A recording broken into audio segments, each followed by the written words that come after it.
Good morning மக்களே, எப்படி இருக்கீங்க? நல்லா இருக்கீங்களா? நாங்கள் நல்லா இருக்கோம். இன்றைக்கி ஒரு சிம்பிள் ரெசிபி, ரொம்ப ரொம்ப ஹெல்த்தியான ஒரு ரெசிபி. பார்த்தா தெரியுது என்னென்னு. இது மஞ்சள் பூசணிக்காய்.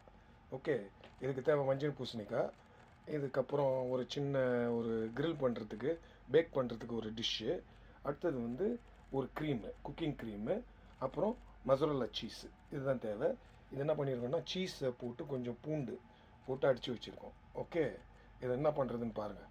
இப்போ இந்த பேக்கிங் டிஷ்ஷில் என்ன பண்ணுறோன்னா, கொஞ்சம் எண்ணெய் தடவிடுறோம். எண்ணெய் தடவிட்டு இந்த பூசணிக்காவை என்ன பண்ணணும், அடுக்கணும். க்ளீனாக கேப் இல்லாமல் அடுக்குங்க. என்ன அப்படி அப்படி இப்படி இப்படி இப்படி வைக்கிறாங்க பார்த்தீங்களா? இந்த மாதிரி தான் இது நம்ம ஊர் சாப்பாட்டுக்கு. இதெல்லாம் கொஞ்சம் கொஞ்சம் கேர்ஃபுல்லாக செய்யணும். என்ன அப்போ என்ன கேப் இல்லாமல் கரெக்டாக நம்ம அடுக்கணும். அப்போ என்ன ஆகும், க்ளீனாக செட்டப் ஆகும். இப்போது இது நல்லா அடிக்க முடிச்சாச்சு பாருங்களேன், ஒரு லேயர். ஓகே, இந்த லேயர் அடிக்க முடிஞ்ச உடனே இதுக்கு மேலே என்ன பண்ணணுன்னா, இது கொஞ்சம் இந்த பூண்டை நம்ம என்ன பண்ணியிருக்கோம், அந்த க்ரீமோட போட்டு அடித்து வச்சுருக்கோம். அந்த கார்லிக் மட்டும் நம்ம பேஸ்ட் பண்ணி கூட போடலாம், அப்படியே ஸ்ப்ரிங்கிள் பண்ணலாம். இதெல்லாம் போட்டு அடித்து வச்சுருக்கோம், அதோடு போட்டு விட்டாச்சு. Okay, cream, cooking cream. இந்த குக்கிங் க்ரீம் என்ன பண்ணோம், நம்ம அழகாக அதில் ஊற்றணும்.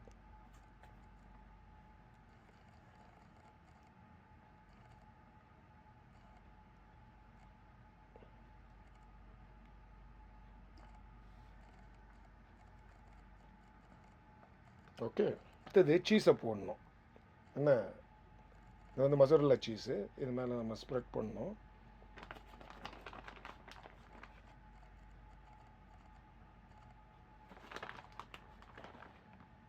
நல்ல கேப் இல்லாமல் போட்டிங்கன்னா தான் மெல்ட் ஆகும்.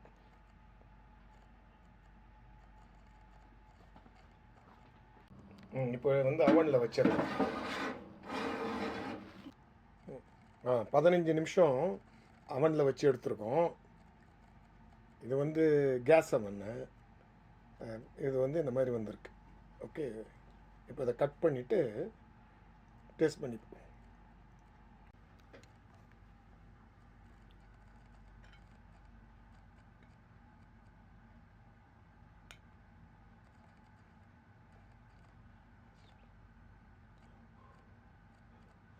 ரொம்ப சூடாக இருக்குது.